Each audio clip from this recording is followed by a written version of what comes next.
हरे कृष्ण, राधे राधे। कार्तिक मास अध्याय 28वां। धर्मदत्त ने पूछा, मैंने सुना है कि जय और विजय भी भगवान विष्णु के द्वारपाल है। उन्होंने पूर्व जन्म में ऐसा कौन सा पुण्य किया था जिससे वे भगवान के समान रूप धारण करके वैकुंठ धाम के द्वारपाल हुए? दोनों पार्षदों ने कहा, ब्राह्मण पूर्व काल में त्रिविंदु की कन्या देवहूति के गर्भ में महर्षि कदम की दृष्टि मात्र से 2 पुत्र उत्पन्न हुए। उनमें से बड़ा का नाम जया और छोटे का नाम विजय था।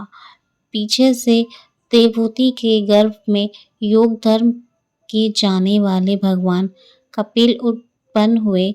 जया और विजय सदा ही भगवान विष्णु की भक्ति में तत्पर रहते थे। वे नित्य मंत्र जाप और वैष्णव व्रतों का पालन करते थे। एक समय राजा मुरुत ने उन दोनों को अपने यज्ञ में बुलाया। वहां ब्राह्मण बनाया और विजय आचार्य उन्हें यज्ञ की संपूर्ण विधि पूर्ण की। यज्ञ के अंत में के पश्चात राजा मुरुत ने उन दोनों को बहुत धन दिया।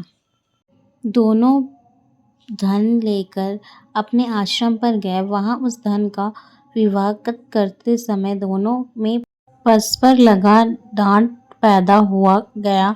जया ने कहा, इस धन को बराबर बराबर बांट लिया जाए। विजय का कहना था, नहीं, जिसको जो मिला है वह उसी के पास रहे। तब जया ने क्रोध में आकर लोभी विजय को श्राप दिया, तुम ग्रहण करते देते नहीं हो, इसलिए ग्रहण अर्थात मगरमच्छ हो जाओ।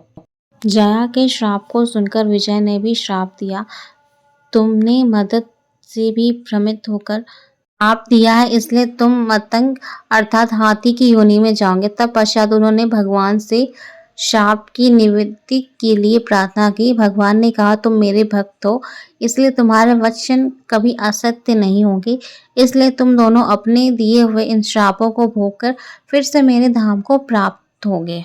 ऐसा कहकर भगवान विष्णु अंतर ध्यान हो गए।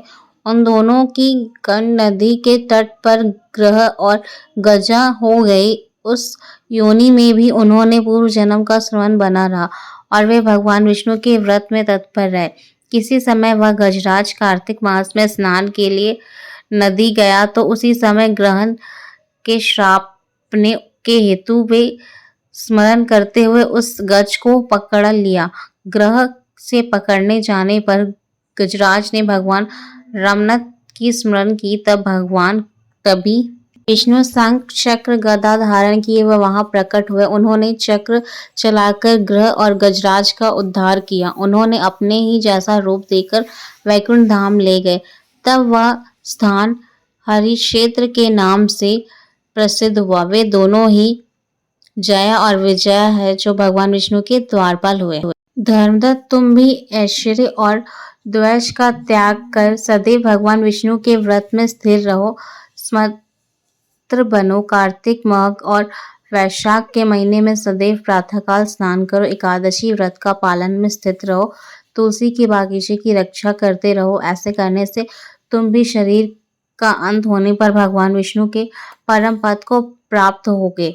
भगवान विष्णु को सुनिष्ट करने वाले तुम्हारे इस व्रत से बढ़कर न कोई यज्ञ, न दान और न तीर्थ ही है। तीव्र तुम ध्यान हो, जिसके व्रत के आधे भाग का पालन पाकर यह स्त्री हमारे द्वारा वैकुंठ धाम में ले जा रही है। नारद जी बोले, हे राजन, धर्मदत्त ने को इस प्रकार उपदेश देकर वे दोनों वेमचारी पार्षद उस कलह के साथ वैकुंठ धाम को चले गए। धर्मदत्त जीवन भर भगवान विष्णु के व्रत में स्थिर रहा। देवासन के बाद उन्होंने अपनी स्त्रियों के साथ वैकुंठ धाम प्राप्त कर लिया।